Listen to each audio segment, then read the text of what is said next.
আসলে আমি প্রায় মধ্যরাত রাত ১টার দিকে ঘুমাইছিলাম। কারণ ছোট বাচ্চা-কাচ্চা আছে। এরা না ঘুমানোর আগে তো ঘুমাইতে পারিনি। এরপরে রাত ৩টা ১৫ র দিকে ৩টা ১৫ বা ৩টা ১৪ র দিকেই হঠাৎ করে বিকট শব্দ শুনি। এই শব্দটা কিসের আসলে আমি বুঝে উঠতে পারিনি। এজন্য আমি আমার পাশে একটা ছুরি রাখছিলাম।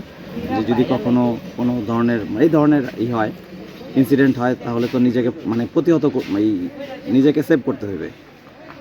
তো আ আমি যখন ওই ছুরিটা নিয়ে বের হইছি, বের হওয়ার সাথে সাথেই দেখলাম যে এরা দরজা ভাইঙা অলরেডি ঘরে প্রবেশ করছে।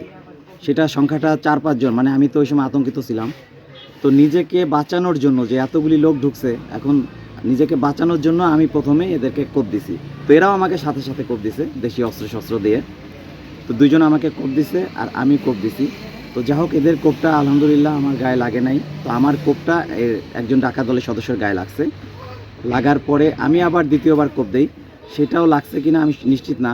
৩য় বার কোপ দেওয়ার আগেই এরা আতঙ্কিত হয়ে ওইখান থেকে পালাইছে। যেই ভিডিও ফুটেজটা আপনারা দেখছেন, সিসি ক্যামেরার ভিডিও ফুটেজটায় ওরা আতঙ্কিত হয়ে এটা পালাইছে। তো আমার এই আগ্রাসী মনোভাব দেখে ওরা পালাইছে। আসলে এটা তো খুবই আতঙ্কিত আছি আমরা। যে এটা তারা আক্রমণ করছে, আমি একাই ছিলাম এখানে পুরুষ, আর তো কেউ ছিল না। এই ধরনের ঘটনা তো অহরহ ঘটে থাকে। এখানে তারা আসলে শুধু যে টাকা পয়সা নিত বা অন্য কিছু তা না, তারা হয়তো হত্যাও করতে পারত। এটা তো মানে একটা অবশ্যই আতঙ্কের বিষয়। এই পর্যন্ত আমরা শুধু শুনে আসতেছি যে ডাকাতি করে, হত্যা করে, লুটপাট করে, সব কিছু করে।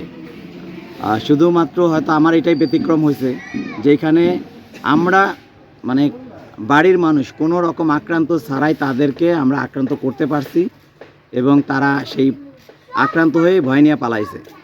তো এখন প্রশাসনের কাছে আমাদের দাবি, আমাদের সকলেরই, শুধু আমার না, এই গ্রামের সকলেও আতঙ্কিত আছে। কারণ এই ঘটনা যাতে পুনরাবৃত্তি না ঘটে, প্রশাসনের কাছে বিশেষ অনুরোধ, আপনারা বিশেষভাবে তদন্ত করে এই দোষীদের, ডাকাত দলের মানে সকল সদস্যদের গ্রেপ্তার করে সর্বোচ্চ শাস্তি নিশ্চিত করবেন। হ্যাঁ, ওরা যখন পালাই যাইতেছিল তখন ওরা একটা বোমা বিস্ফোরণ করাইছে, যেটা হচ্ছে আমার এই গেটের এইখানে। সেই বোমাটা বিস্ফোরণ কইরা ওরা গেছে। এখন আমি নিশ্চিত না ওদের সাথে কি আরও অন্য কোনো অস্ত্রশস্ত্র ছিল কিনা বা কতজন সদস্য ছিল।